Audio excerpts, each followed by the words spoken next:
Halo,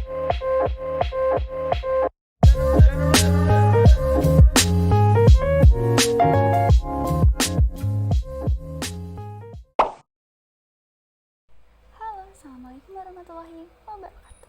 Dalam video kali ini, kita akan membahas mengenai materi manajemen service yang terdiri dari disable enable, changing port, dan juga menambahkan IP address pada akses remote-nya. Tujuan dari lab ini adalah agar kita mampu menguasai manajemen service dan untuk mengamankan router mikro-OT kita. Sebelum kita lanjut ke materi, mari kita bahas terlebih dahulu topologi yang kita gunakan. Dalam topologi dijelaskan bahwa router terhubung dengan laptop menggunakan kabelan dan juga router menggunakan IP default yaitu 192.168.881. Yang pertama di sini kita akan melakukan disable. Untuk menonaktifkan atau mendisable suatu remote access, kita cek terlebih dahulu akses remote apa saja yang tersedia. Kita masukkan perintah IP service print. Nah, di sini kita akan mencoba untuk mendisable telnet menggunakan perintah IP service disable number 0. Kemudian kita coba cek kembali menggunakan perintah IP service print. Dan dapat kita lihat bahwa flags pada telnet sudah berganti menjadi XI yang tandanya disable invalid. Selanjutnya, kita lakukan pengujian. Kita cek IP address kita terlebih dahulu sebelum kita ke CMD.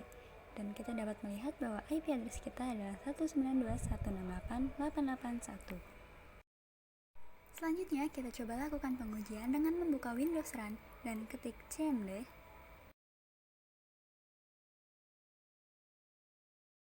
Lalu di sini kita masukkan perintah telnet 192.168.881 sesuai IP address kita.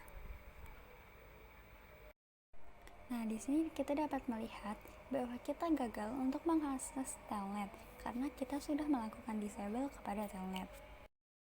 Kemudian, kita aktifkan telnet kembali dengan memasukkan perintah IP service enable telnet. Kemudian, kita lakukan pengecekan dengan memasukkan perintah IP service print. Dan dapat terlihat bahwa statusnya sudah aktif atau tidak XI lagi. Nah, yang selanjutnya kita akan mencoba untuk mengubah suatu port. Di sini saya akan mengubah port service webfix yang awalnya adalah 80. Kemudian di sini akan kita ubah menjadi 1111. Kita masukkan perintah IP service set number to port 1111. Kemudian kita lakukan pengecekan dengan memasukkan perintah IP service print. Dan dapat terlihat bahwa port webfix sudah berubah menjadi 1111 yang awalnya adalah 80. Kemudian kita lakukan pengujian pada web browser dengan memasukkan IP address serta portnya.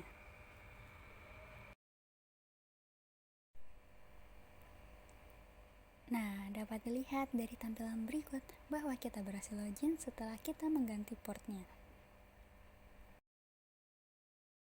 Selain webfix, kita juga coba untuk mengubah port pada telnet yang defaultnya menggunakan port 23, kita rubah menjadi 3115 menggunakan perintah IP service set number 0 port 3115. Kemudian lakukan pengecekan menggunakan perintah IP service print. Di sini dapat terlihat juga bahwa port telnet sudah berubah yang awalnya 23 menjadi 3115.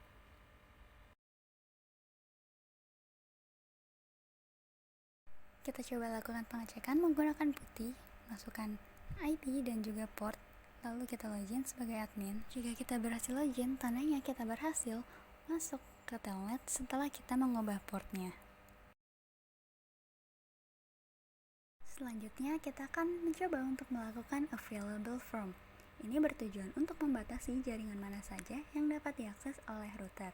Yang pertama, kita cek terlebih dahulu network yang akan kita gunakan, karena kita harus menggunakan satu network yang sama dengan router.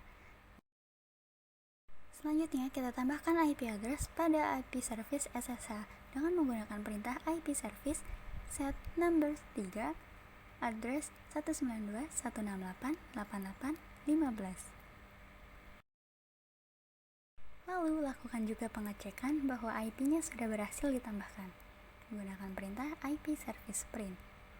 Dapat terlihat pada bagian address SSH, yaitu IP-nya sudah tertambahkan. Lalu di sini kita buka network connection.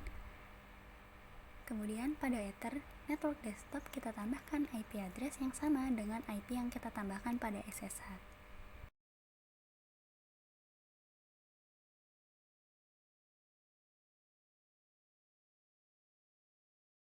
Kemudian selanjutnya kita lakukan pengecekan menggunakan SSH dan masukkan IP address.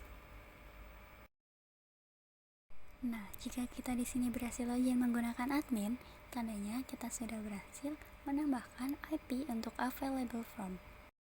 Nah, jika kita ingin menambahkan lebih dari satu IP address, kita dapat melakukannya dengan cara menambahkan koma besertai IP address yang baru.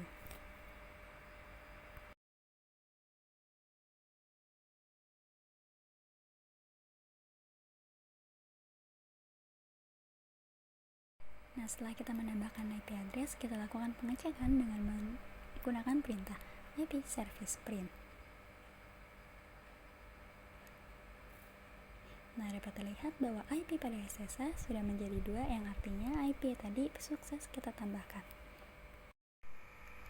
Kemudian kita buka network connection dan kita ubah IP ini static menjadi IP yang baru saja kita tambahkan, yaitu 192.168.88.11.